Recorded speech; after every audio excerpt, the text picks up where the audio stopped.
বেশ ভালোই গরম, তো আমাদের সবাইকে মেনটেন করতে হবে। এরপরে সবাই একদম ফ্রেশ আছে, ভালো করার সুযোগ ছিল, আমরা করতে পারি না 2-3টা ম্যাচ অনেক। তামিম, ডিপিএল চলছিল, প্রথম মিলে গরমের মধ্যে ডিপিএল মানে একটু কঠিন হয়ে যাচ্ছে কিনা ম্যাচ খেলা? আগের বারের ঘটনার পর থেকেই আলোচনাটা বেশি হচ্ছে। আসলে দেখেন, ঈদের আগে এতটা গরম ছিল না, ঈদের পরে আমাদের কালকে ফার্স্ট ম্যাচ, তো প্র্যাকটিস কর আমাদের 2 দিন প্র্যাকটিস সেশন ছিল, তো বেশ ভালোই গরম, তো আমাদের সবাইকে মেনটেন করতে হবে যেভাবে রিকভারি করা যায়, যতটা বেশি পানি খাওয়া যায় এবং নিজের বডি যতটা আমরা রিকভারি রাখবো ততটা আমাদের ম্যাচে ইফেক্ট কম ফেলবে এটা।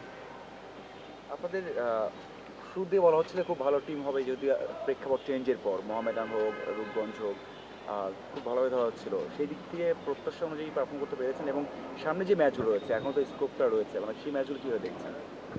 আসলে দেখেন, আমাদের মনে হয় 4টা জিতছি আমরা এখন পর্যন্ত, তো আমাদের আরও ভালো করার সুযোগ ছিল, আমরা করতে পারি না। 2-3টা ম্যাচ অনেক বাজে খেলছি আমরা, অ্যাজ এ টিম হিসেবে আমাদের যেরকম টিম ওয়েল ব্যালেন্স টিম, সেভাবে আমরা এখনও খেলতে পারি নাই।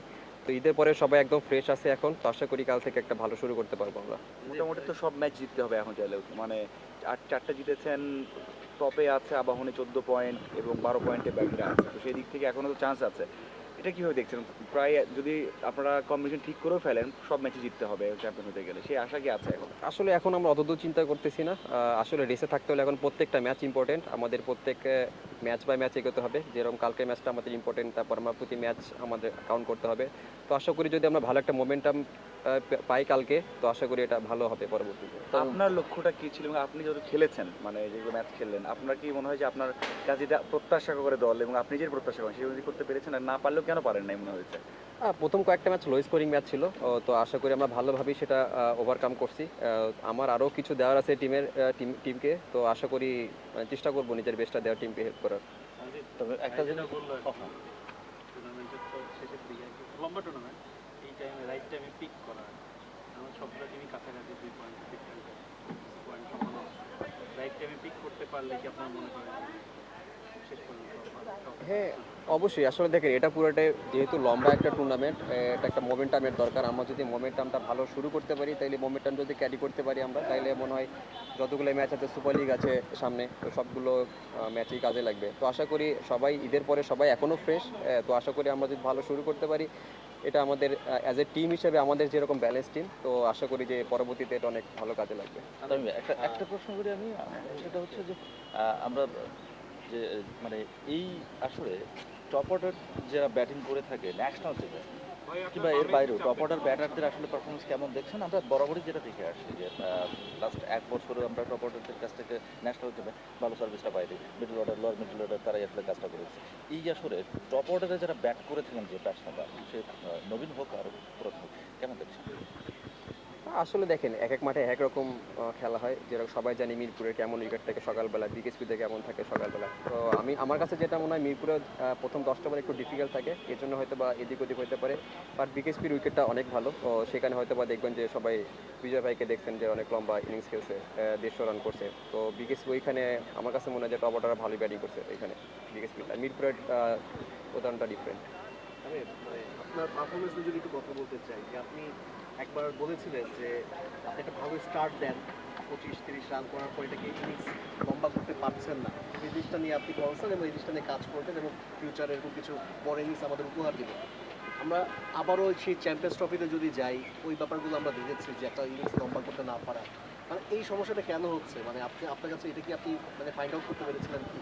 আসলে এমন কিছু না, দেখেন আমি যেটা বলি যে রেসপন্সিবিলিটিস, আমাকে এইরকম সিচুয়েশন আরও সামনে যদি পড়ি, আমাকে দায়িত্ববোধটা আরও বাড়ানো উচিত এবং সেভাবে আরও হার্ডওয়ার্ক করা উচিত। মানে আমাদের টপ অর্ডাররা কেন মানে ওভাবে ক্লিক করতে পারছে না? মানে কি মনে হচ্ছে সমস্যাটা কোথায় হচ্ছে? আসলে এটা সবার নিজস্ব একটা প্ল্যান থাকে, সবাই আলাদা আলাদা প্ল্যানে ব্যাটিং করে, তো আসলে এটা বলতে পারবো না আমি। তামিম, মানে যদিও সবসময় কথা হয় এবং আপনাকে নিয়ে বোর্ড হোক সবারই ভরসা আছে এবং লং টাইম রাখবেও, কারণ আমাদের তো প্লেয়ারের দরকার। সেই ক্ষেত্রে দুটো ওয়ার্ল্ড কাপ খেলেছেন, T20 খেলেছেন, 50 ওভার্স খেলেছেন, মানে সেই এক্সপিরিয়েন্সটা আপনার ক্যারিয়ারের জন্য কতটুকু, মানে যদিও এখনও সেভাবে দুই স্টেজে ভালো হয়নি, মানে আপনার মনের মতো হয়নি বা অনেকেও সেভাবে দেখছে না, এক্সপিরিয়েন্সটা কেমন নিয়েছেন? আর এখন কি সময় এসেছে কিনা নেক্সট স্টেপ থেকে, যে ওই এক্সপিরিয়েন্সটা কাজে লেগে এখন থেকে বিগ কিছু করতে হবে, কারণ দুইটা world cup something big, so ওই এক্সপিরিয়েন্সটা এখন ডেলিভার করার সময় এসেছে কিনা? অবশ্যই আপনি যেটা বললেন যে একটা বড় কিছু করার, আমি আসলে এভাবে চিন্তা করি না। আমি জাস্ট চেষ্টা করি যে টিমকে ভালো কিছু কন্ট্রিবিউট করার। তো আমি যেখানে অনেক সময় দেখবেন যে ইনিংস শুরু করাটা অনেক ডিফিকাল্ট সব ব্যাটসম্যানদের জন্য, সেখানে আমি ওটা ভালোভাবে শুরু করতে পারছি, বাট মাঝখানে হয়তো বা আমি সেটা ক্যারি করতে পারতেছি না। তো আমি মনে করি যে এখানে আমার রেসপন্সিবিলিটিস কিছুটা অভাব রয়েছে। তো আমি এখন থেকে চেষ্টা করব এবং ডিপিএলও চেষ্টা করতেছি যাতে আমার রেসপন্সিবিলিটিস কীভাবে নিয়ে টিমকে হেল্প করতে পারি। তো আশা করি এখান থেকে জিনিসটা নিয়ে পরবর্তীতে কাজে লাগবে। ওয়ার্ল্ড কাপের যে বিষয়টা বললেন, অবশ্যই অনেক এক্সপিরিয়েন্স হয়েছে, কারণ ওখানে সব টপ প্লেয়ারদের সাথে খেলা হয়, অনেক বড় ফাইট হয় ওখানে। তো আশা করি এটা অবশ্যই সামনে আমাকে হেল্প করবে।